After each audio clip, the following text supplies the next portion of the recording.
matières premières africaines. Parce que nous donnons du travail aux Français ici. C'est nous qui leur donnons du travail ici, là. Si nos matières premières étaient transformées en Afrique, on ne serait pas venu ici. D'ailleurs, je ne vois même pas qu'est-ce qu'on vient faire ici, là. On est chauffeur de bus, on est manutentionnaire, on est quoi? On pouvait faire ça chez nous. Ok, vous êtes d'accord avec moi ou pas? Hein? Oui. Bon, l'Europe est fournie par l'Algérie. Le gaz européen vient d'Algérie. Vous êtes d'accord avec moi ou pas? Oui. L'uranium dont la France peut se vanter d'avoir l'électricité, en majorité, ça vient du Niger. On est d'accord ou pas? Oui. L'industrie de la chocolaterie, les chocolats qu'on mange, Kinder, machin, Bounty, chocolat, machin, ça vient de la Côte d'Ivoire, première puissance. On est d'accord ou pas? Oui. On est bien d'accord que le sous-sol français est vide. Oui, on est d'accord. Dans le sous-sol français, il n'y a rien. Il n'y a rien. On est bien d'accord. On est bien d'accord que c'est l'Afrique qui fournit du travail aux Français. Voilà. Alors, l'inverse, ce serait un mensonge. Ok? Alors, comment la France arrive à faire ça? Parce que la France impose dans nos pays des gens dont nous n'avons pas besoin, des dictateurs. Oui. Donc ce sont les préfets de la France qui nous tuent, qui font tout ce qu'ils veulent sur nous. Voilà, et nous fouillons, nous venons ici là. C'est la raison de l'immigration. Ok? Donc arrêtez de dire que nous venons ici parce que nous sommes affamés. Non! Il y a des forêts en Afrique. La terre est fertile. Nous cultivons, il n'y a pas de désert. Chez nous, là-bas, il n'y a pas de désert. D'où je viens, moi, on mange du gibier, tout ça. Ce sont même des lois européennes qui ont interdit aux gens de manger des animaux. Alors que on mange des animaux, c'est naturel, n'est-ce pas? Bah voilà.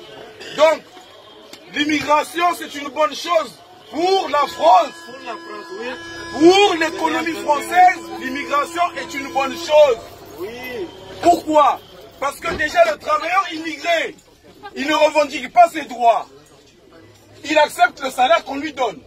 Il ne boude pas comme le Français. Le Français, dès qu'il vient dans un service, il demande d'abord ses droits. Quand ça ne va pas, il dit non, non, non, ça ne va pas. Mais l'immigré, il accepte tout. Déjà, de ce point-là, l'immigré, c'est une chance pour la France. On est d'accord? Oui. Pour profiter de la retraite en France, il faut avoir travaillé au moins 40 ans. L'immigré, quand il vient ici, il a quel âge?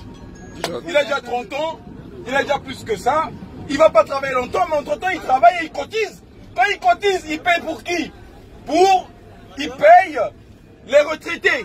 Ceux-là qui ont déjà travaillé, il paye pour eux. Ne sachant même pas que lui-même, il va être payé plus tard. On est d'accord ou pas? Oui, on est d'accord. Ici, en France, pour être régularisé, quand tu arrives ici, c'est pas facile. C'est pas facile pour être régularisé. Les gens ont dit oui. Les étrangers, ils profitent du système social, on leur paye de l'argent. On ne paye l'argent à personne.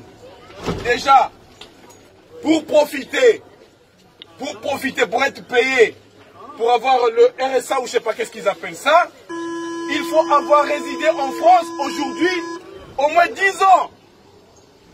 Au moins 10 ans. Il faut avoir résidé ici en France au moins 10 ans. Alors 10 ans, je ne vous dis pas, ça veut dire que vous allez traîner. Vous allez dormir où vous voulez, vous allez appeler le 115, vous allez dormir dans la rue, jusqu'à ce que vous régularisez votre situation. Peut-être dans 5 ans. Vous avez 30 ans, vous avez maintenant 35 ans. Et après que vous êtes régularisé, ils ont modifié les cartes de séjour. Il y a des cartes d'1 an, cartes de 2 ans, cartes de 3 ans, cartes de 5 ans. Et à chaque fois que vous partez pour renouveler, vous devez payer. Vous payez au moins 1000 € à chaque fois. Déjà, vous êtes immigré, vous n'avez rien, vous n'avez pas de travail, il faut payer. Mais vous payez cet argent-là, ça vient d'Afrique. Ça veut dire que c'est un système qui est organisé, qui fait que l'image déjà des Africains, des étrangers, est déjà salie. Vous êtes stigmatisés. Au fond, vous contribuez, mais vous ne gagnez rien au retour. On ne gagne rien. Ceux qui pensent que les immigrés viennent profiter de la France, c'est un mensonge. C'est un mensonge. Les immigrés ne profitent pas de la France. Au contraire, la France profite des immigrés. Et il faut que ça cesse, cette injustice-là. Les Africains veulent rester chez eux, dignement dans leur pays. Mais parce que les Africains doivent donner du travail, parce que les matières premières doivent venir ici, parce que la France aujourd'hui parle de la transition énergétique. Oui, il faut transformer les énergies, il faut vivre avec des énergies propres. Mais est-ce que la France a les moyens pour vivre avec les énergies propres? Est-ce que la France a ses matières premières? Non, il n'y a rien. Pour fabriquer ces batteries, la France n'a pas ça. Ça veut dire quoi? Il faut encore aller tuer les gens là-bas en Afrique, comme ils le font d'habitude, n'est-ce pas? Ok? Stigmatiser, dire que les musulmans sont contre les chrétiens, dire que telle ethnie n'est pas contre telle ethnie, de les armes là-bas, tuer. Pour que les ressources viennent ici en France, pour qu'ils continuent leur système, voyez-vous? Voilà. Ça veut dire que nous les Africains, ok, on doit nous valoriser à un moment. Leur discours là, qui ne dure que 30 minutes à la télé, et des chaînes qui leur appartiennent, nous en avons marre parce que nous on n'est pas écoutés. Ok? Nous on n'est pas écoutés. L'armée française est partout en Afrique. Partout en Afrique, l'armée française. Djibouti, Gabon, Côte d'Ivoire, Centrafrique, Mali. Qu'est-ce que fait l'armée française à l'étranger, là-bas chez nous en Afrique? Vous volez. Il n'y a pas d'armée française, il n'y a pas d'armée africaine ici. Il n'y en a pas une seule armée africaine ici. Ok? Qu'est-ce que fait l'armée? C'est fini. Oh, comment il disait Emmanuel Macron? Il déclarait que la colonisation, c'était un crime contre l'humanité. C'est quoi le crime contre l'humanité? Le crime, c'est d'avoir imposé aux Africains une langue que je parle.